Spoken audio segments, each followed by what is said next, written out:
આ બાજુ સોમવારે વધુ એક ગુજરાતીની અમેરિકામાં હત્યા કરવામાં આવી છે। 20 વર્ષથી વર્જિનિયામાં વસવાટ કરતા હર્ષદ પટેલની તેમના જ સ્ટોરમાં કેટલાક અજાણ્યા શખ્સોએ ગોળી મારીને હત્યા કરી।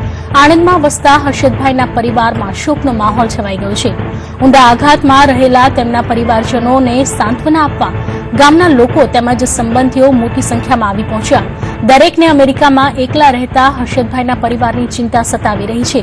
તેમની પત્ની અને 2.5 વર્ષની 2 બાળકીઓ અમેરિકામાં એકલા હાથે કેવી રીતે સમગ્ર પરિસ્થિતિનો સામનો કરી રહી હશે તે પ્રશ્ન પણ લોકોને મૂંઝવી રહ્યો છે। અવારનવાર બનતી આવી ઘટનાઓથી ચરોતરમાં એક જ સૂર ઉઠી રહ્યો છે કે મોદી સરકાર વિદેશમાં વસતા ગુજરાતીઓની સુરક્ષા માટે ત્યાંની સરકાર પર દબાણ બનાવે। એમના પરિવારમાં તો એમના વાઈફ છે, 2 છોકરીઓ છે એમની પાસે। હવે એમની પર તો અમારી પર જે વીતે છે એનાથી તો ઘણી વીતે છે અને કારણે ત્યાં તો એકલા જ છે, એમના તો કોઈ નથી। અમે પૂરું પરિવાર અહીંયા જ છે, બીજા અમારું ફેમિલી।